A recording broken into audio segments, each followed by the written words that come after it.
be going over how to attach a rail to a stock. I've got this here Picatinny rail I got off Amazon, and my FX Royale stock. And what I'd like to do is mount the rail to the stock, just like that. So I like to use a vise to hold my stock steady for when I'm working on it. You don't want to over tighten with these stocks, you don't want to break them. So let me get that set up and I'll get right back.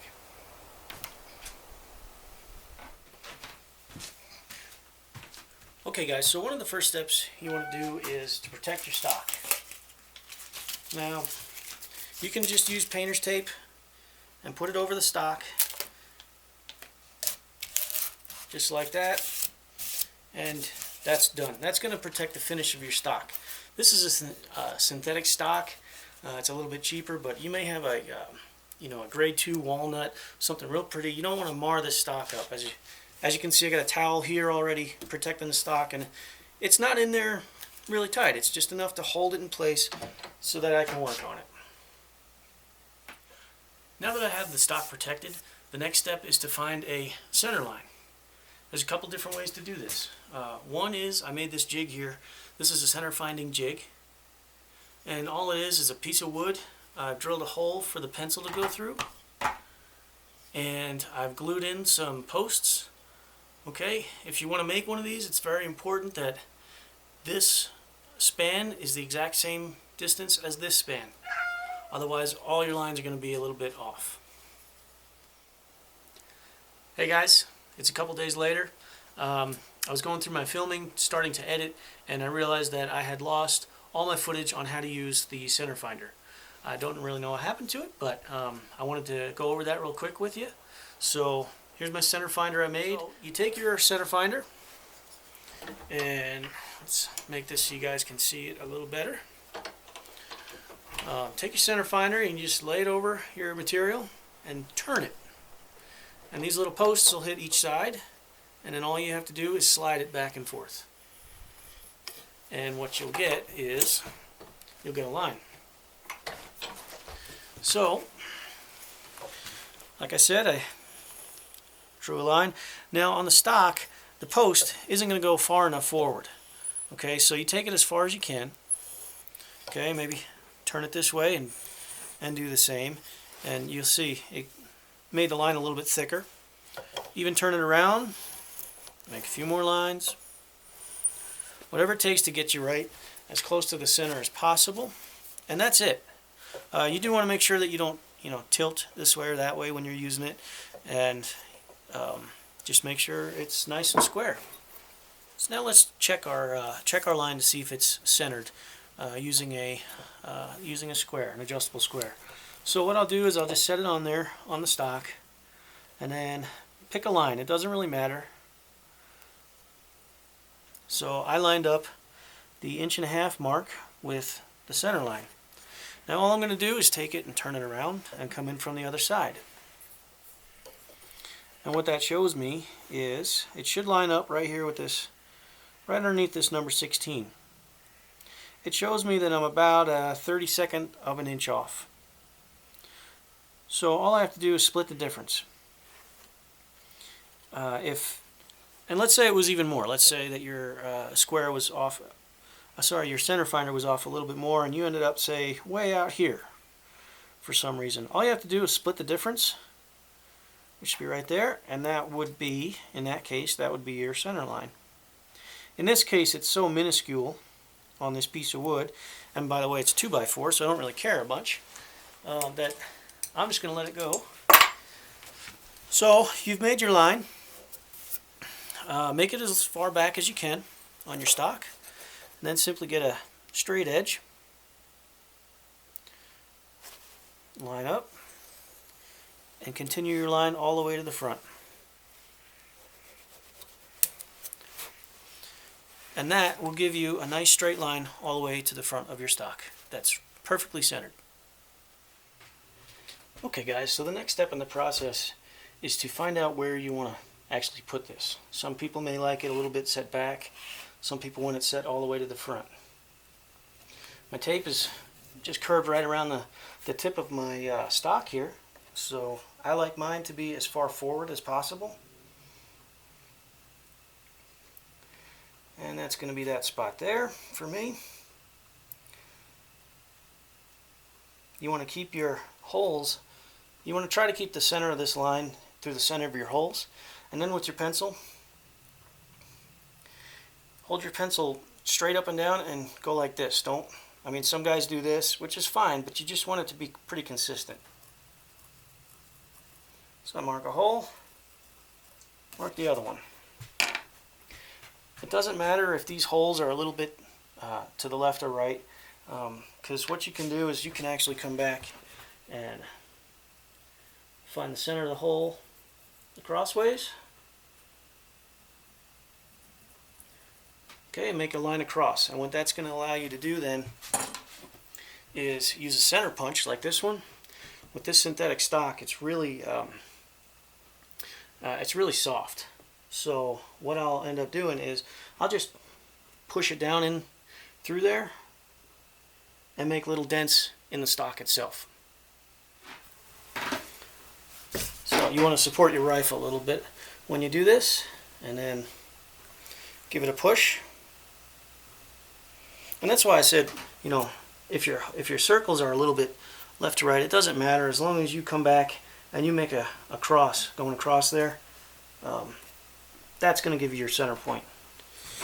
So now what I have is these two center punched holes that are perfectly in the center of my rifle, and they're right where they need to be in accordance with these holes. Tape down some protection. Again, you're protecting the stock from any kind of scratches that might happen. Like I said, I'm a big fan of painter's tape. Goes on easy, comes off easy.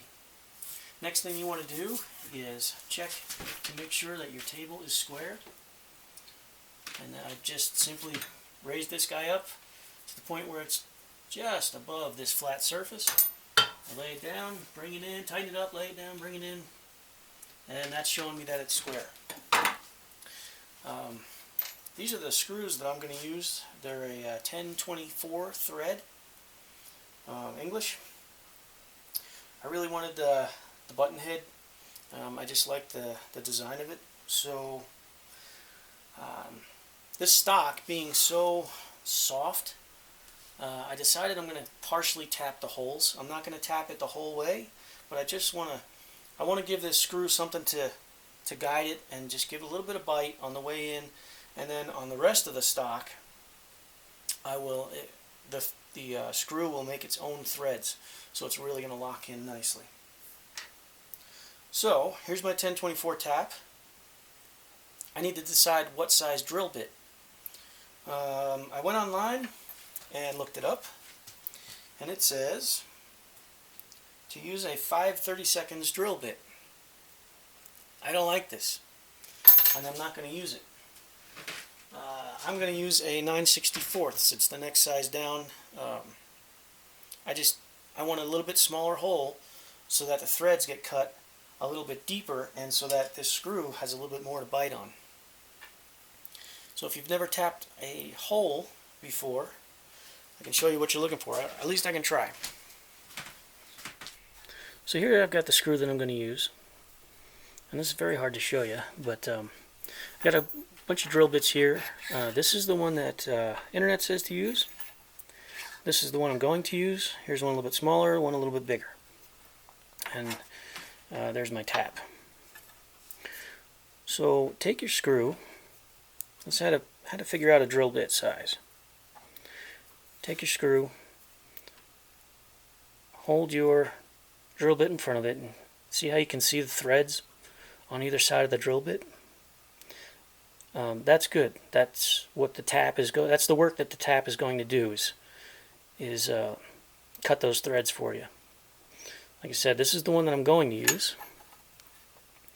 This is what internet told me to use, and I can't see as much thread. At least I can't see as much thread as I'd like to see.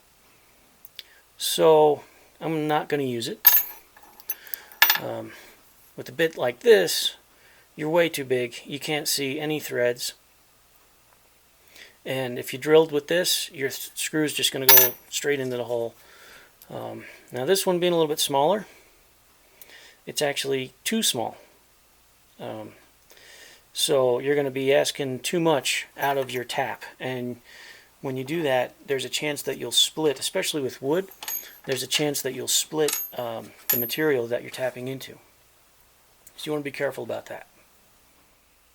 Alright guys, so I've got my drill press all set up. I set it so that if I drive it all the way down, it's not going to run into the table. But it'll be plenty through the stock. The stock has this curve in it, and it's going to go straight through that. I also have my rifle set up on a towel with some boards. I want the flat. Generally on the stocks you'll have a flat spot like this piece or this piece that you can count on, and that's going to be my reference for a nice perpendicular line. So I'll just come down, touch, and then drill through. I'm not too worried about the stock, the drill bit catching on the stock. There's a lot of material here that this little drill bit would have to catch and move. And also, this material is so soft that I'm really not concerned with it catching and spinning. So when I drill, I'm going to be basically holding here, line everything up, and then drill right through.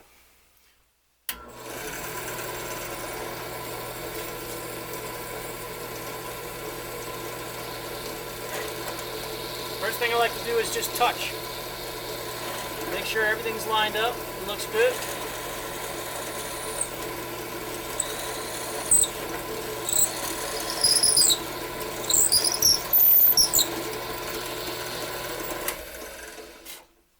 There you go, hole number one.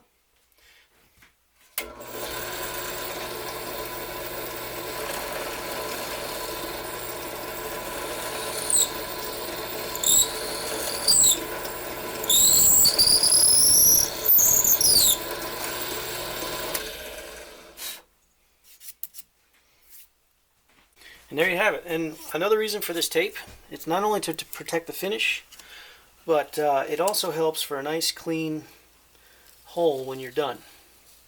It helps to support the it helps to support the surrounding material around here, and it'll just give you a nice clean hole when you're finished. So I've got my tap all set up. Put some pressure on it.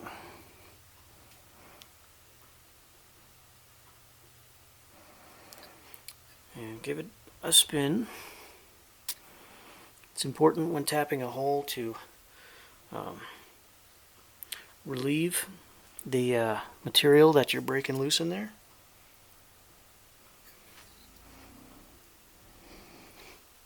So generally people do about a half turn forward and then a quarter turn back.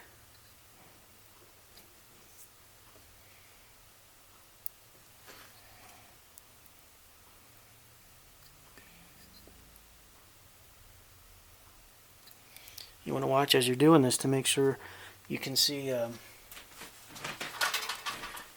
these threads on their way in, and you want to make sure that they're just not sitting there spinning, because that means that you're reaming out the material inside, and that's not what we're after here.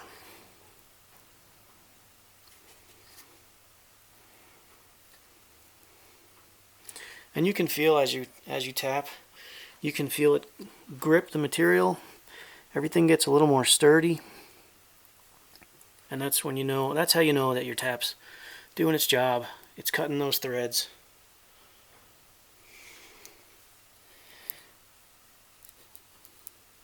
And that's all I wanted, just to start the threads, to give the screw something to bite. There's all the junk material in there. But the thread holes look pretty good.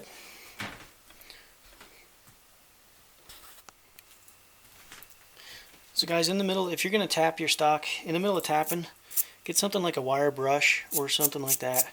Just got a simple wire wheel, and clean your tap. Okay, make sure all that material is out of there, because otherwise it could clog up on your way down, and you won't be cutting threads. You'll just be making a big hole. Okay, there's the newly threaded hole. Those threads go through probably about half the stock material. And that one I haven't tapped yet. I'm about to do that.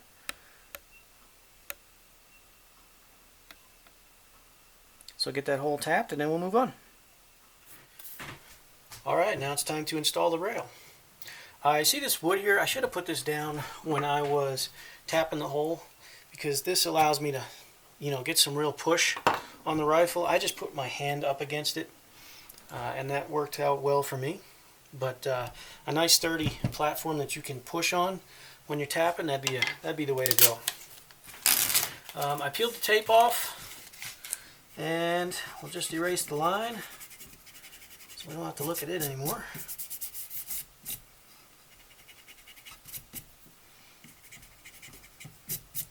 There we go. So now with all that, the tape, during this whole process, everything underneath is nice and clean. It's been protected.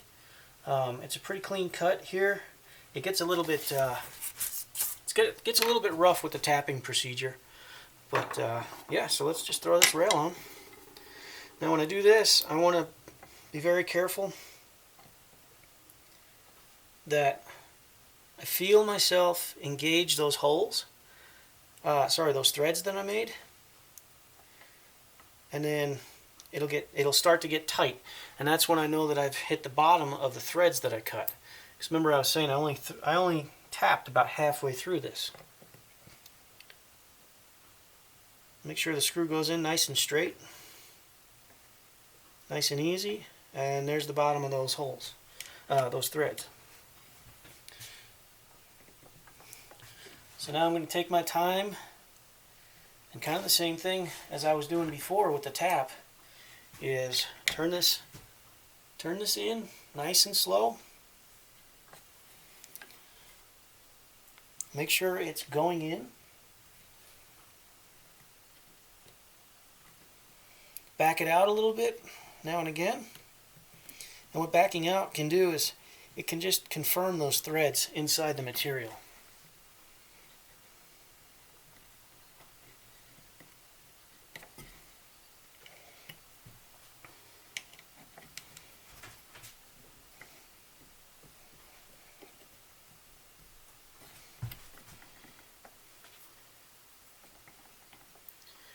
Now before I tighten this one down, I want to run this guy down.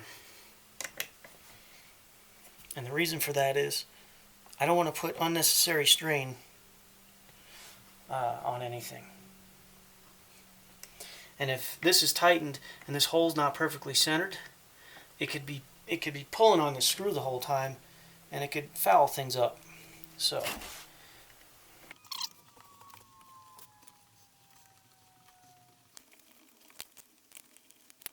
alright, now that I've got my rail firmly attached in its new home, I'll flip my stock over. We'll clean up any little bits of debris we got sticking out here. And there's about maybe a 1/16 or a 32nd of an inch right here where you can see the bottoms of the screws. So just as good measure, I don't need to do it, but I've got some electrical tape.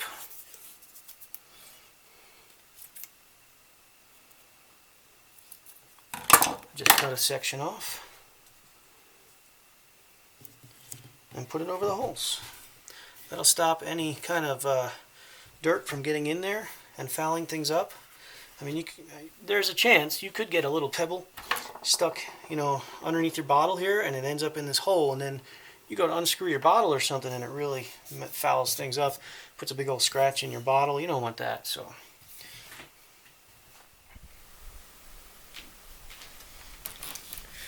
well, guys, there you have it. There's one way to install a rail onto your stock. As always, happy shooting.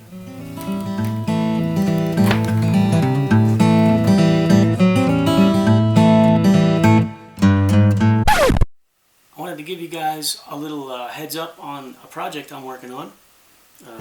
What I've got in front of me is a mess. I've got tins upon tins of pellets. I've got the Speedy Pellet Inspector. I've got pellet head sizers. I've got bags of weighted pellets already sorted. I'll get to this in a minute. I got this nice here Home Depot box. Take a look inside this. All those are weighted pellets.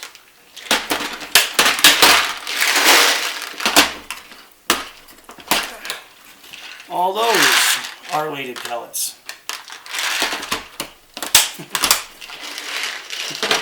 And then I've got these scales in front of me. Now, obviously, I've been doing a lot of weighing. It's extremely mind-numbing and incredibly time-consuming. I mean, you can't even watch a movie while you're doing it because you have to always look at the scale and see what's going on. You can just have some background noise. But real quick, I want to go over scales. I bought this a while ago. It's AWS AC Pro 200. Don't buy it. The problem is, it is not accurate. And when I say it's not accurate, I mean it's really not accurate. It goes down to 0.01 grams. And that might be good enough for starting out. But the most important thing is consistency. And I had a feeling that that one was throwing me off a little bit. So I went ahead and bought another AWS. This is the I went on the forums and asked the guys what they were using, and a couple guys recommended this one, Gemini 20. This goes down to 0.001 of a gram, and it's a nice little scale. Has a nice little calibration weight. Actually comes with two of those, a set of tweezers, and a little tray, if you want to use a little tray or whatever. So I went through. I had a bunch of pellets that were weighing 18.0 with this scale, and so I scooped a bunch out and I reweighed them with the new scale. Instead of 18.0, I got these three are 17.9, and I don't know how many I pulled out. I just, a couple of scoops. These were in 17.9 area. These were 18.0. I think there's about 20 there. These were actually these and these and these were all 18.0, so I guess about 30. These were 18.1. These were 18.2, and these were 18.3. Does that make a difference? That's coming in the future. But I really wanted to get this scale thing out there because basically what I have to do is weigh all of this over again. And that's a lot of mind-numbing work. So, if you want to weigh pellets, get at least a decent scale. And this thing's cheap too. It's only, I think, about $17 on Amazon. So you can pick it up really cheap. You can also spend, $200, $300, $400 and more on a very precise scale. I just wanted something small that was going to get the job done. And that's what I have, I think, with this one. Hopefully I don't wear it out weighing through all these pellets, but well, we'll see what happens, because I've got some work ahead of me. As always, happy shooting. See you next time.